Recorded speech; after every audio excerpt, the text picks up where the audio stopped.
Hi, it's Ray from ProShaper, and we're at part number 7C of the all-aluminum Jaguar bonnet build. And in part 7B, we built this center section. It goes right in the center here, in the front, from the flexible shape pattern. And we got it smooth, really nice. There's like 0 blemishes in it. It looks really beautiful. The edges have not been dealt with. We got to put the flanges in. So here's the flexible shape pattern, and the next step is to be able to put those flanges in and get the arrangement just right. We've got to mark where all those gauges and flanges are supposed to be. So first thing we got to do is tape the flexible shape pattern down tight onto the panel. And then we're going to take a pen and we're going to be able to index all those points through the holes that we punched in it here. So that's what we're going to do. And when we come back, we'll have it all marked properly, and then we will start dealing with the reverse curve on the edge here. We got to stretch this edge just a little bit, and that'll allow us to locate where that valley is, and we'll be able to stretch that edge out and make that flange really nice. And essentially this panel will be finished except for the final trim, which I won't do right now.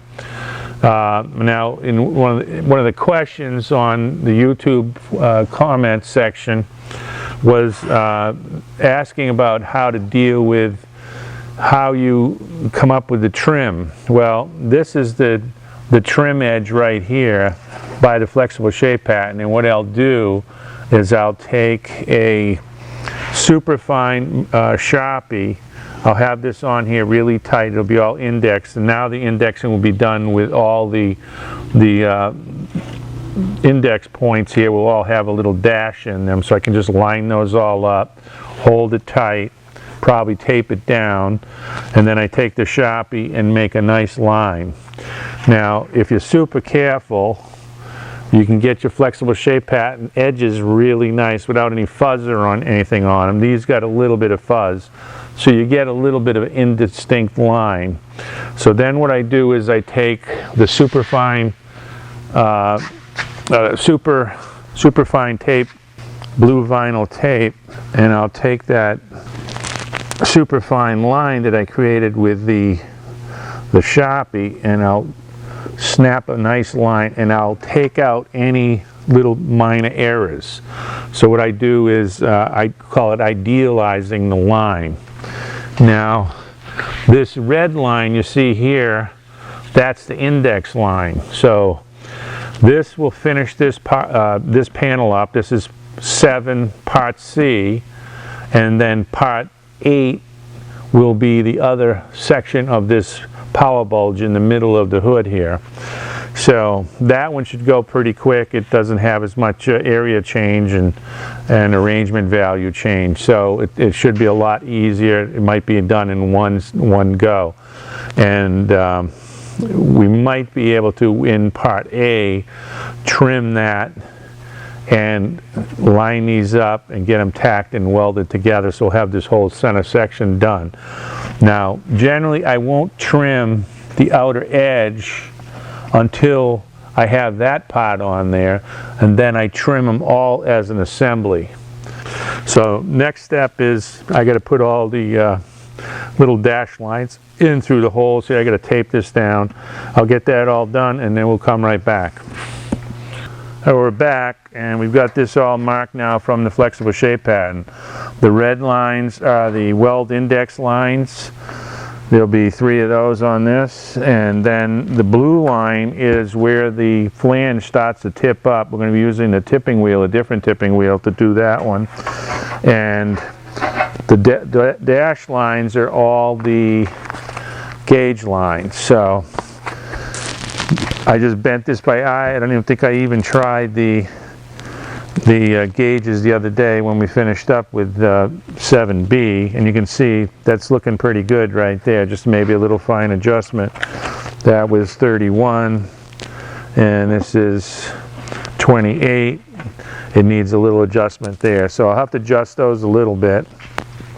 And We're also going to have to stretch this edge out because this reveals here that there's extra material on here, so it's a slight stretch on this edge. It's not that bad. But before I do that, I want to answer another question that was addressed to me on the comment section. Was that somebody with an eagle eye picked up that these flanges weren't on the flexible shape pattern initially. And that's one thing I like to do is initially leave these off, and then we make these after we make the panel, and then we did the flanging both on this side and this side, and we didn't even have to do it for that joggle over there. But these have the location points for where it all bolts together with magic marker here on the back side too, and those will be punched through, and then we'll mark these here, and this will all bolt together so everything is perfectly lined up. And you can see the way that comes together there, just like that, and then you run a little weld bead. I think I welded one side, but I didn't weld the other side yet. So hopefully that answers the question. That we put these on after. So you put the flexible shape pattern back on the original piece, you make the little flange piece, and then just use regular tape. We use a clear Scotch tape to put them on with. So hopefully that answered that question. So now we go back over to this. Oh boy. And we'll try to dial these gauges in a little bit better first, and that could be a little bit of a struggle here. We'll see. We start here in the front. Now when you're fitting the gauges, you don't necessarily have to right off the bat get them perfectly. It works really good that if you do it progressively, you do a little bit on this one, a little bit on this one, a little bit on this one, and so forth, and then come back and get another little bit until you get it to fit pretty good.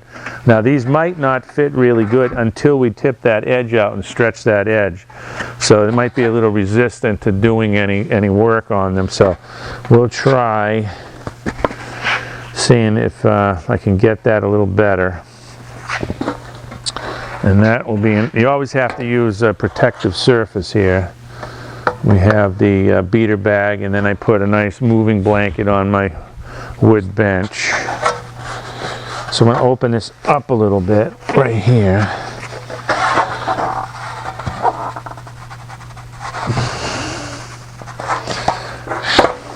And see if that helped out a little. Might have had that bent too much. Yeah, that's a lot better. So I'll show you that.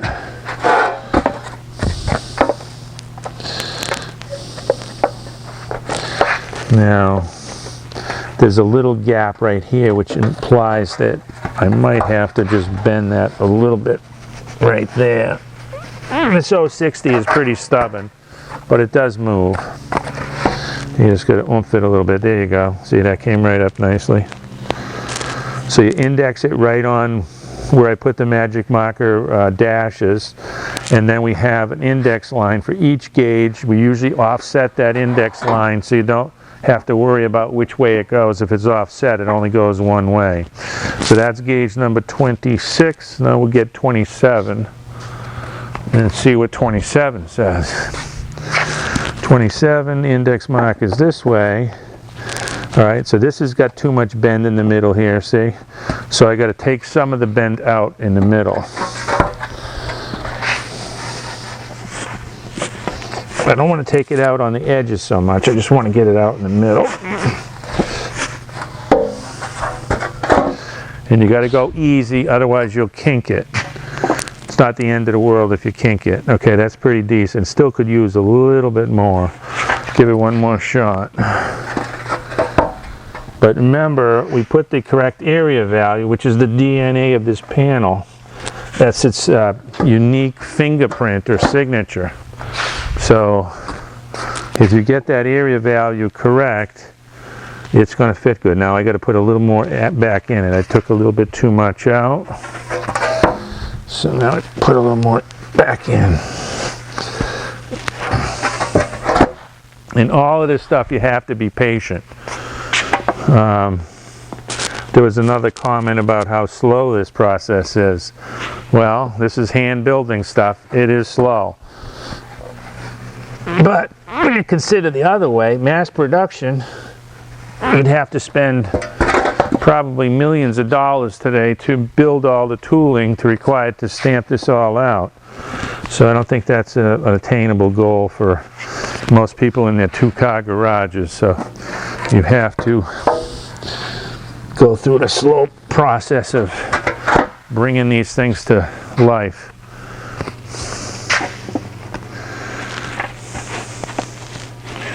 And we'll stop there. We'll try 28.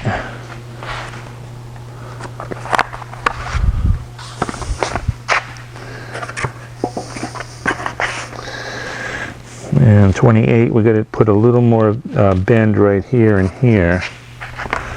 So that might require going back on the forming tool here.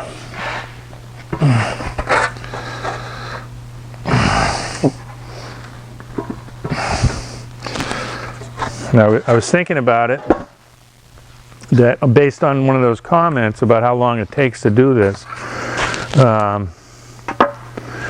but what you end up with is worth every penny. The actual cost of all the aluminum and everything will probably be about $300.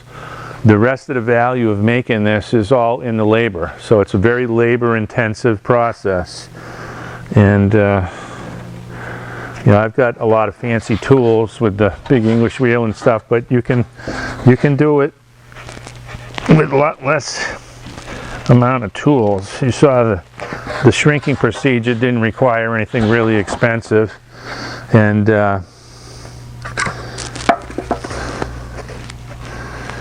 we're still not there. More here, less here, and more here.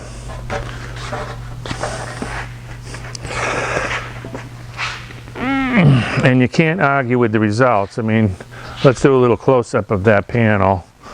You know, and the front piece is nice too. It needs a little bit of picking up here and there. You can see that's a beautifully smooth panel.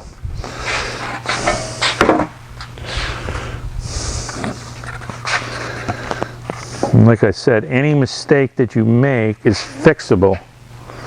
So after we get it all welded together, you're going to find some mistakes. There's some spots that are low and some spots that are high. And those are all fixable.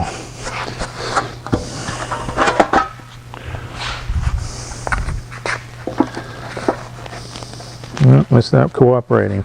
Let's go to 29 and see what 29 says.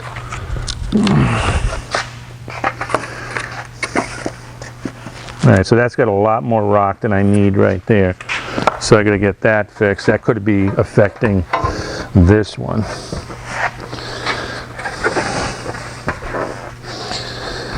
I got to take that rock out.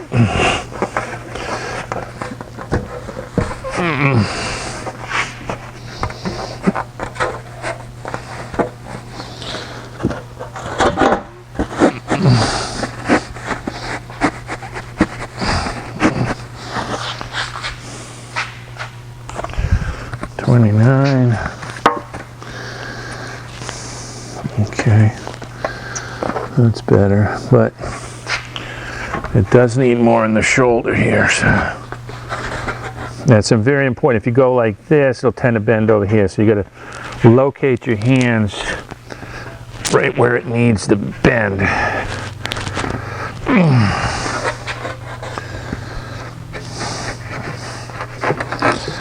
Do a little bit, check. Do a little bit, check. Now, what happens is, okay, it's getting that better, but it's putting, okay, it's putting that bend in the middle. So let's pop that down like that. Okay, so that's a little bit better, but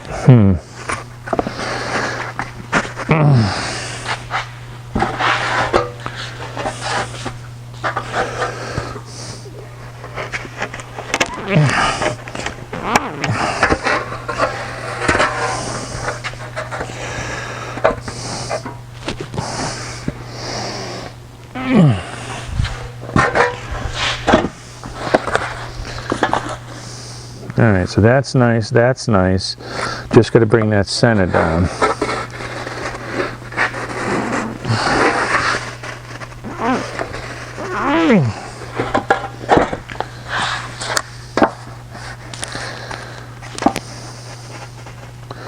Oh, that's a lot closer. Then we check 31. And it might be because the edges are holding it too, so 31's pretty close. So they're in the ballpark now. So I want to stretch this edge out a little bit. And stretching that edge is going to be involved in this way here. See if we can do it close up. Got the blue pen here. And what has to happen is a triangular action like this. This edge has to expand right on the outer edge, less and less as you come inboard. So it'll be that same triangular action all the way around. So let's put it in the wheel. We'll try to do a little compression stretching there and see if that will solve our edge stretch need problem.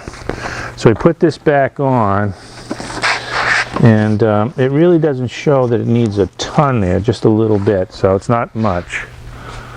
So we should be able to do it with the wheel.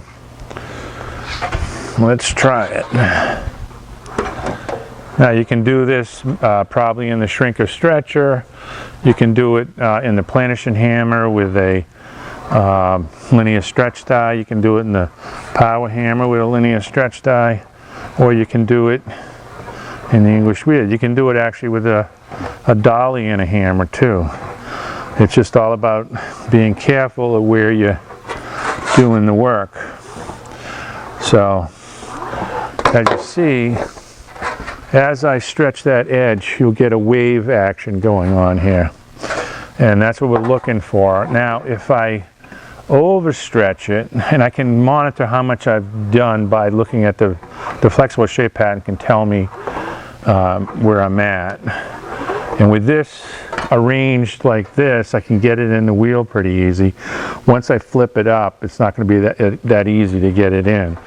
It'll probably have to go in the planishing hammer if I need some more stretching.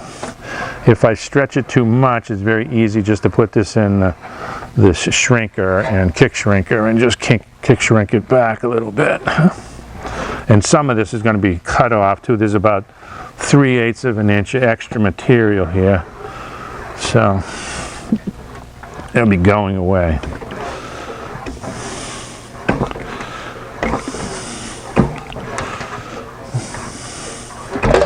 Let me slowly navigate through here.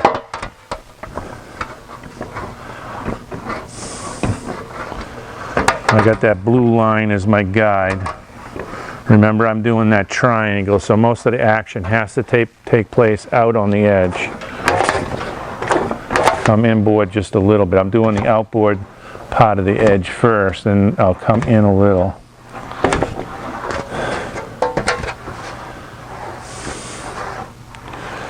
Now some English guys might even do the tip right here in the wheel. If you have the same width wheels, you can do that tip right here too. I'm going to do it in my tipping wheel. I think I got a setup that will work really nicely for that. You can do it with a hammer and dolly too. So it's possible to do it in several different ways and get very good results in all the different ways you do it.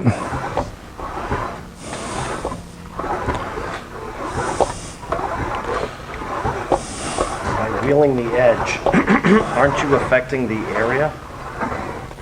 Yeah, I am on the edge, not in the inboard part of it. Okay, I thought it was too high in the... Yeah, I'll comment about that.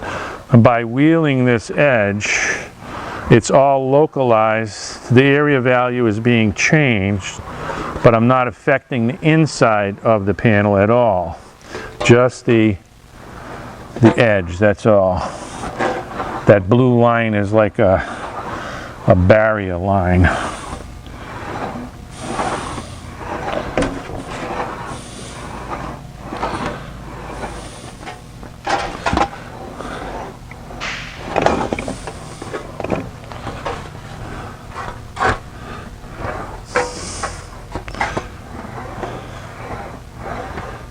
So I'm coming in board just a little bit here. And now I'm going to put the flexible shape pattern on there. And you see how it's got some wavy, loose edge now. I'm going to put the flexible shape pattern back on.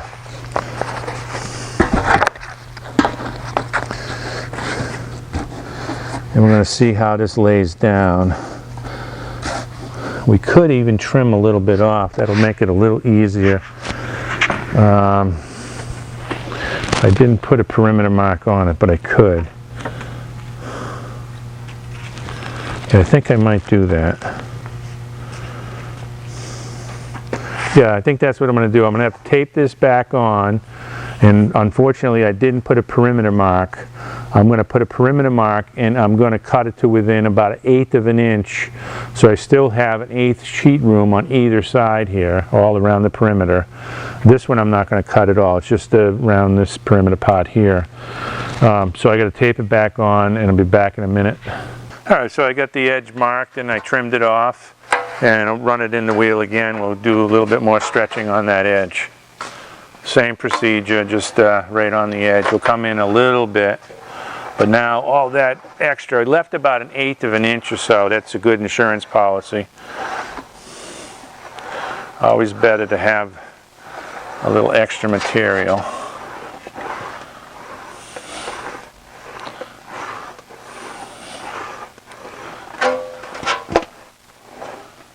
Now the more we come in, the more this will be easier to bring this edge up.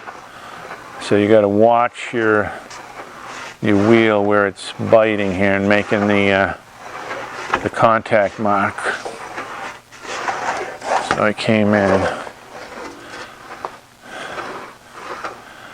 I can see the wheel track, the pattern contact area impact mark.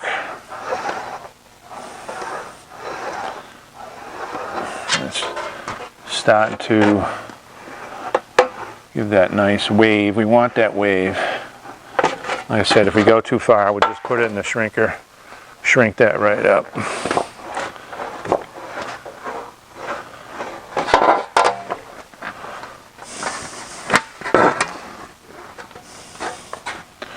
Now this is adding details, which is step number 3. First step again is gross development of the part, and then the second step is refining the surface, and then after you get it all refined, then we're doing now adding the details, which is the flange on this one. Some panels don't have a detail, but this one does.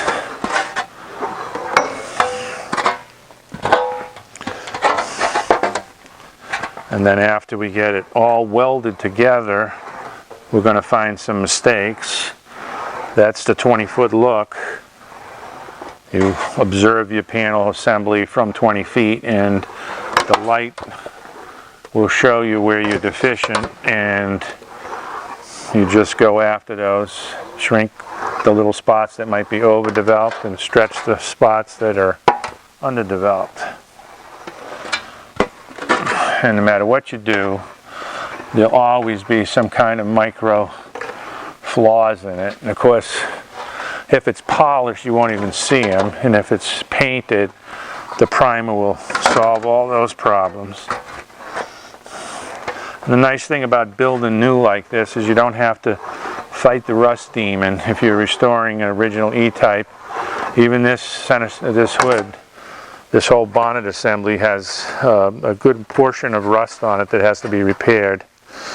So we don't have to worry about that. And let's see, I guess I pushed a little too strong in one little spot, and I got a little dimple. I got a chance to take it out. I'm going to take it out now.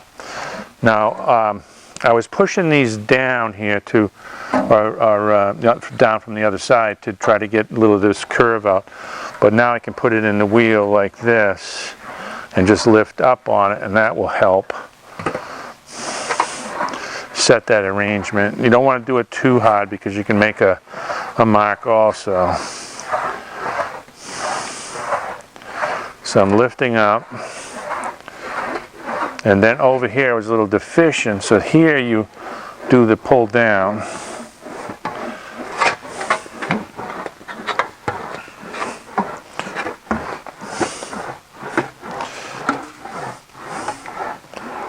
So every time I'm pulling it out, I'm pulling it down. I did that side.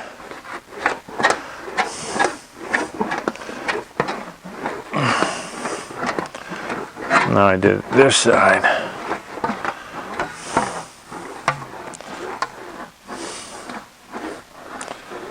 Yeah, and then let's see what we got now with the gauges.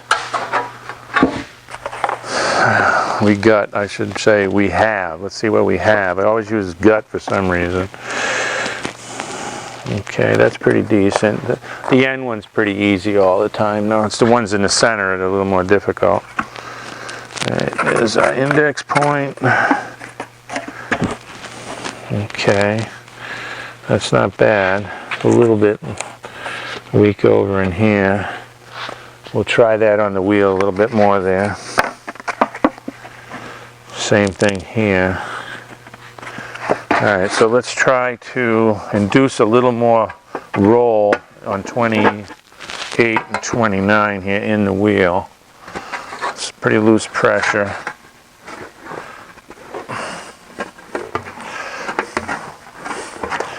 We're not adding area. We might add a touch, just a tiny bit, but we're trying to induce that roll right localized.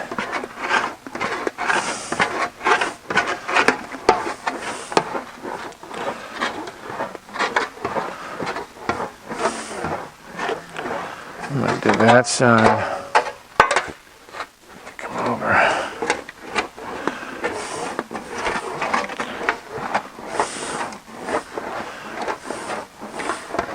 And this little action, it's like a wiggle action to navigate on the panel. And a lot of my students come to my class and they have zero experience. They've never put a piece of metal in an English wheel.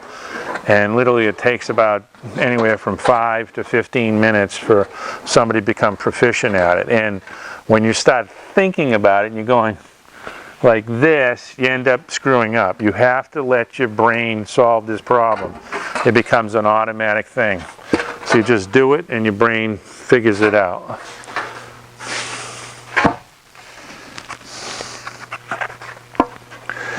Alright, so I think we got the edges, but we got the center too puffed. So we're going to have to take a little bit out of the center now.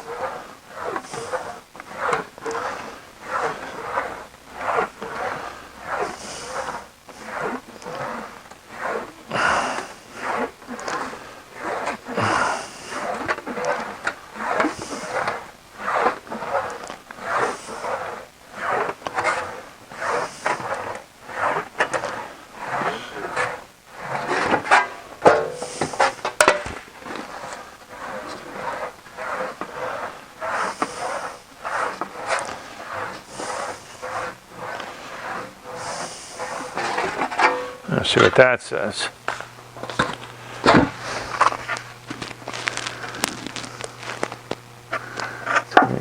Right there. Okay, that's a lot better. A lot better.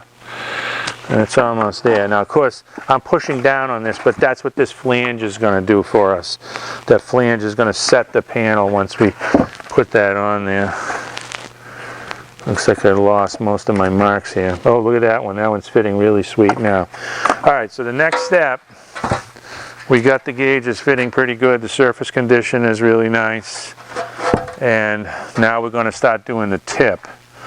So what I'm going to do is get a scrap piece of 060 aluminum, and we're going to use this tipping wheel setup over here. It's got a maple wheel on it with some Gorilla duct tape to give it a little soft interface with a rubber bottom wheel. And I think this will work good, but I want to get a test piece and try it first. Alright, so here's the setup. I got a little piece of 063, the same 3003. I put a curve on the edge here, and I have my red marker line, and I'm going to run this. I've just got these wheels just slightly pinched together, and I'm going to lift up. It's all fulcrum and lever here. I just want to see what this valley is going to look like. I think it'll work all right. If I use the sharper wheel, it'll be just too sharp there. I want that soft radius.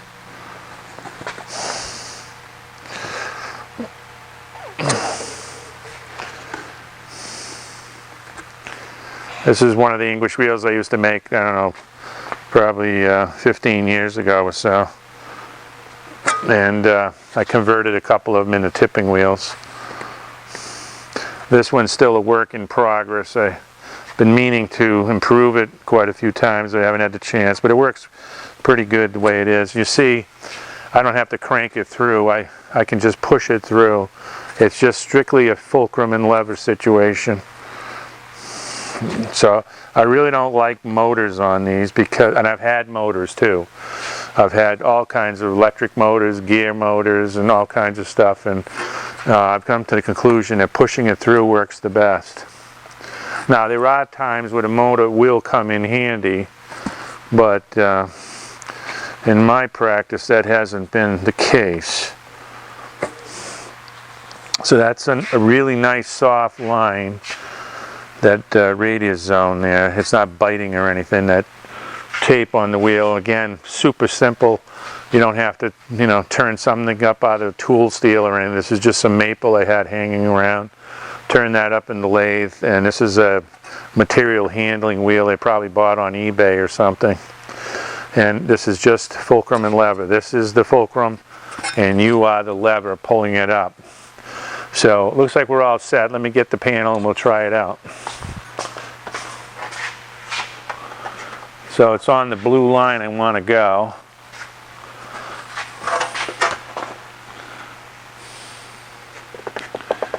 We'll go around one time, probably take about 5 times to get it to be where we want it.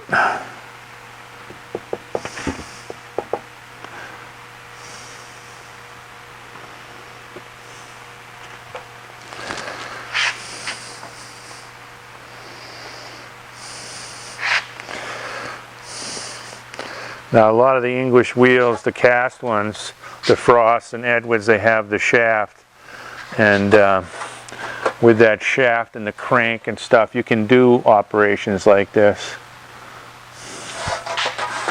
And a lot of the English shapers do stuff like that with their wheels.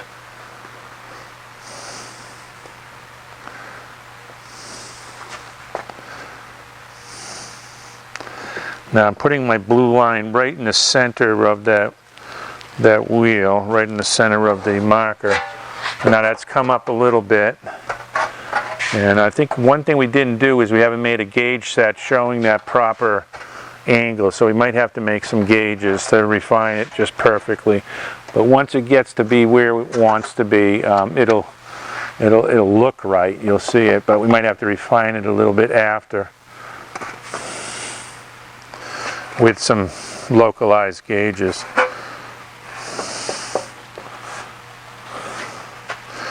Yeah, the other profile gauges Mark made do not include this edge, so we might have to add those in. Okay, I was corrected by Mark. He did put those angles in there. So it looks like we're going to have to walk that up a little bit too. But we'll keep going around and we'll check it.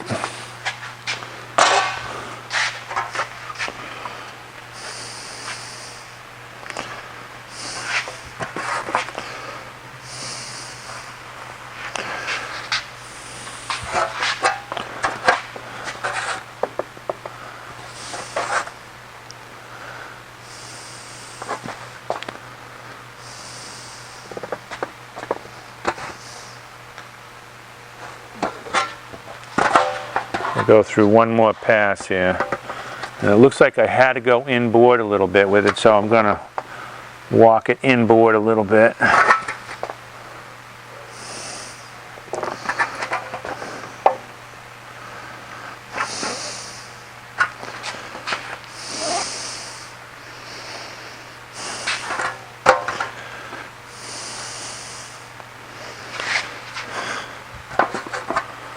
Again, if you make a mistake here, it's all correctable. It's not a big deal.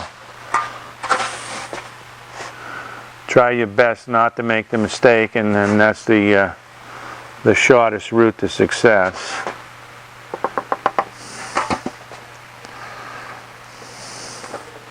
Alright, so now the panel is getting really nice. Now we got that beautiful hood scoop if you want to put it on backwards on some other car. But this one goes this way. Now we don't know if I got that angle correct yet, so we got to check it. So 29. My magic marker lines are getting a little light here, so okay, it looks like this side needs to come up a bunch, and that one's pretty good. 31.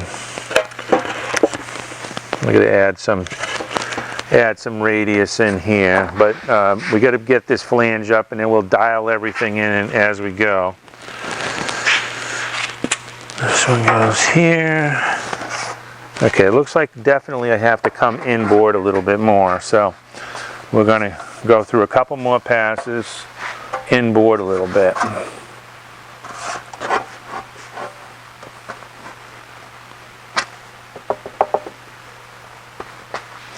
I was the one that plotted the radius zone. I might have got it off a little bit, so I can't blame Mark for this one.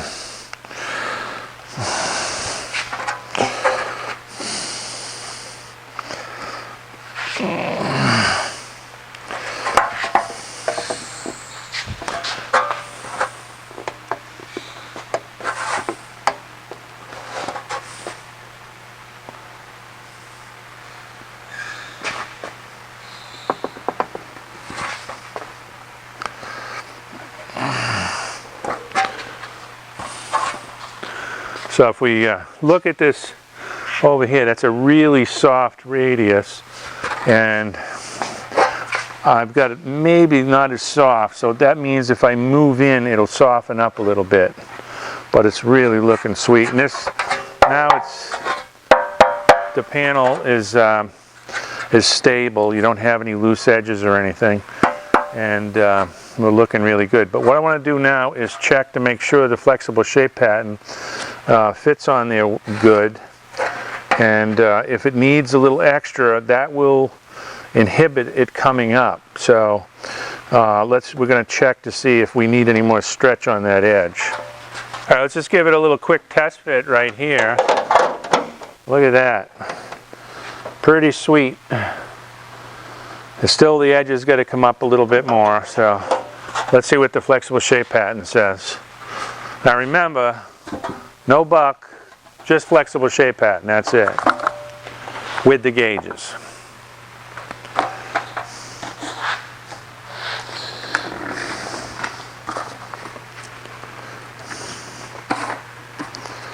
So I want to locate this back on where it needs to go. And let's see these edges, if there's extra material, which would mean like this, if there's like extra material right there, that tells me that's a dead giveaway that I need to stretch the edge more. I call that, if you can, what I call pinch the inch, which means that there's extra material, then I know that I have to stretch it some more.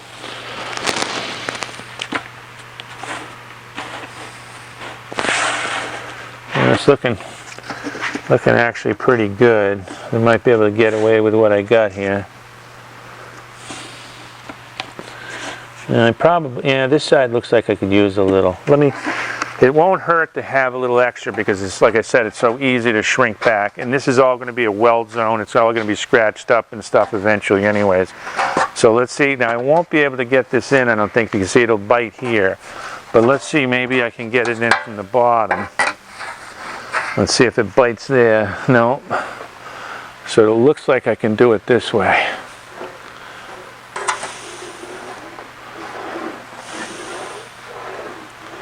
I just got to be very careful I don't bite on that bottom wheel's edge. See, that's why I like If you notice it, I call this my workhorse wheel, and it has really heavily radiused outer edges to protect you from that wheel bite. A lot of people make the wheels with much less radiuses on there. I really don't see a value in having less radius. I do see the value in having more.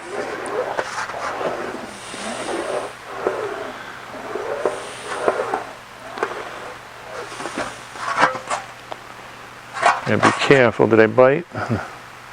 Just started a little bite. You gotta be really careful.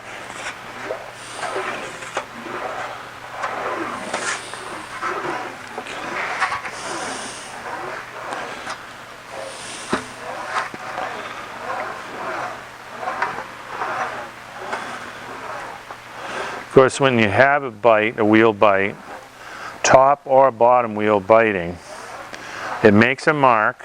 That's not the end of the world, but you'll feel a little resistance, so that's the giveaway. So it could be flowing along nice, and then all of a sudden you catch that edge, and there's resistance. So you got to be aware of that and feel for that constantly.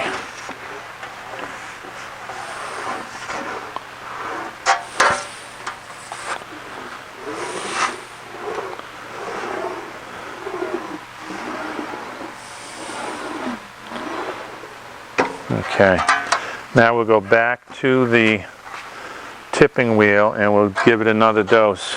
Oh, so we're back in the tipping wheel. We're going to come in board with that radius just a little bit. It's all done by eye. I've got the guide of my blue line there. I'm going to bring that in a little bit more. It's protesting a little bit, making a little growling sound, but I think it's just friction with the rubber wheel.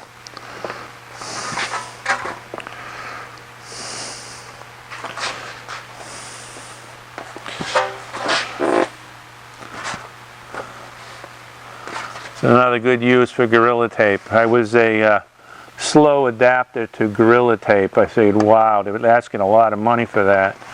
Now I just buy Gorilla Tape. It just seems to be so superior to the other duct tapes out there. One more shot through.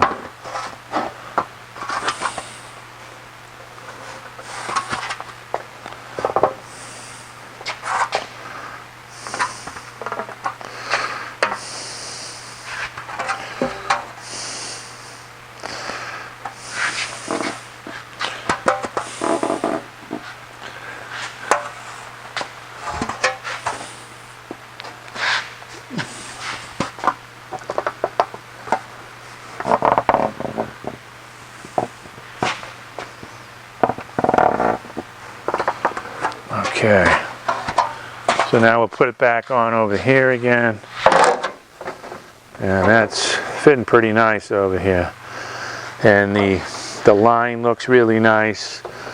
I plotted that line by eye originally when I put the dots in, which became the guide for the flexible shape pattern, but then I used the blue tape to idealize the line, and then as you've seen, I've had to migrate the line inboard a little bit using the input from the gauges. So there's 31, and we'll see how 31 fits on there. Okay, so we have to, I don't know where I'm getting that gut to. My English teachers are going to be rolling in their graves.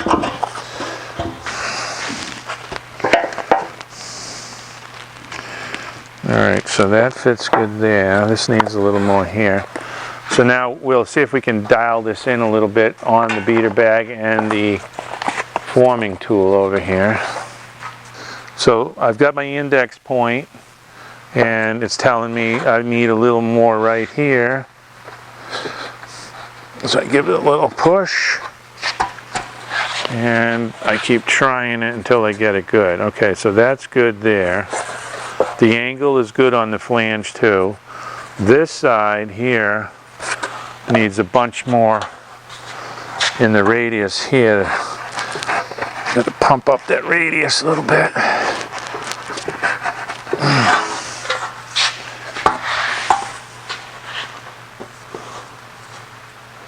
All right, so I need a little bit more.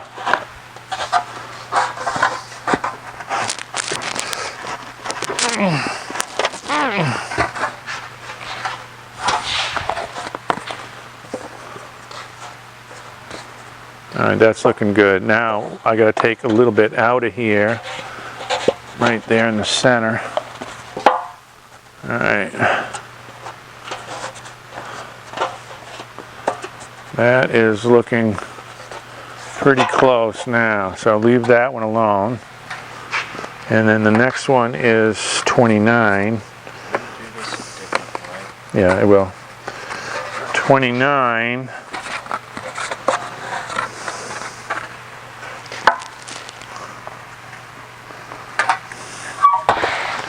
There's 29.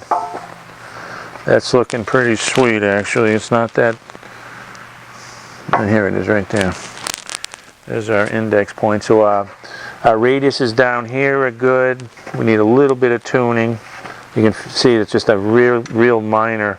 And some of that will come from the welding when this welds together to make it a little stronger. It's loose on this edge right now. But that's close enough. And then the next one is 28. Try 28. Put 28 in there. And it looks like 28 needs to come up some more. Okay, so we're going to put a little more here.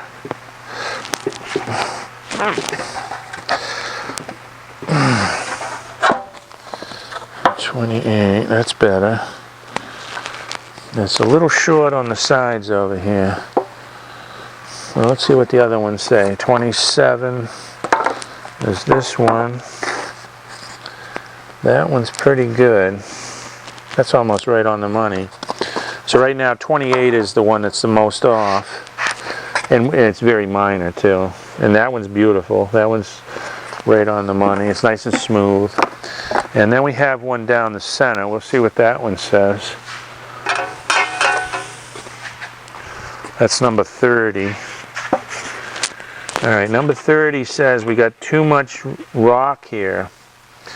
So that's a problem. So we got to get a little of this out in the center here.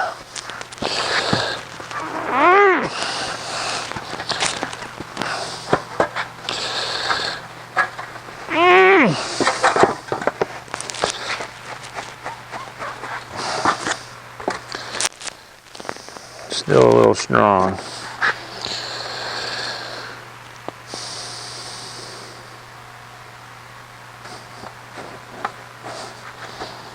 If we get more radius, let me try number 28. 28 is right here.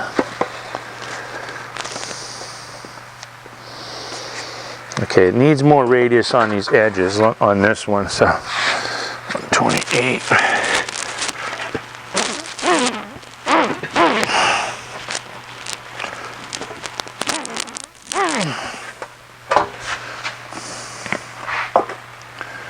That's better. I'll put it on this side.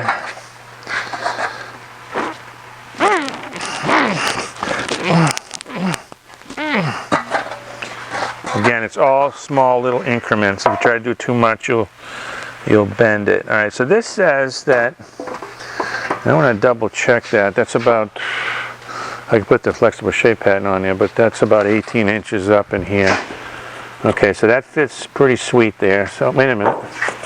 Let me see.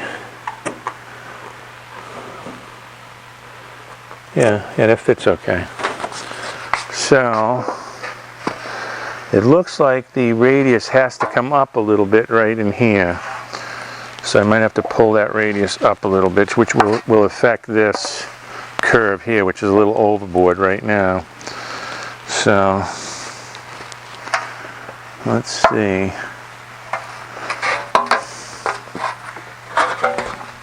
We'll go back to the tipping wheel, and I'm going to move that radius up a little bit right here. That's number 28.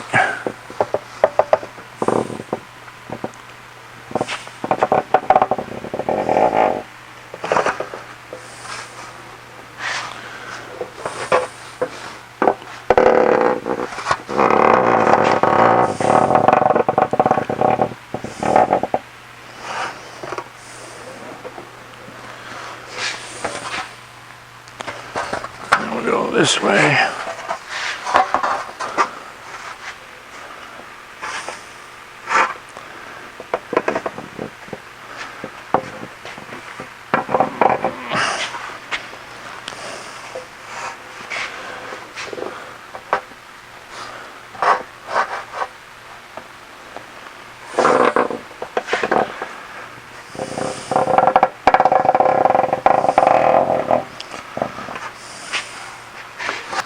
Alright, so I got the flexible shape pattern back on, and it fits superb. It fits really nice. And it's possible this is a little overdeveloped right here, which is not the end of the world either, because it might be tent poling here too. You can see that it's loose all around here, which will cause this to be off like it's showing. So it's possible I might have to shrink this area down just a tiny bit. But that's not a big deal, and I do that after, when I have this as an assembly. I'll make one gauge for the whole bit and get that dialed in just right. So let's just do a little more tweaking, and we'll try it back on the car here and see how it says on the car. Of course, this is one thickness removed, but it fits superbly on there. That's lining up pretty good. That's lining up pretty good. And it's following the curve. Now, it might have just a little bit too much in here. When I was doing the wheeling, pulling up, I might have induced a little more area in here. And again, that's easy to take out. That's it for now. It's Ray from ProShaper. Please subscribe to my YouTube channel. Leave comments. There's a little bell there that you can click on, and that'll tell you when the new videos have been put up. And don't be afraid to ask questions, and we'll see you next week or sooner. Thank you.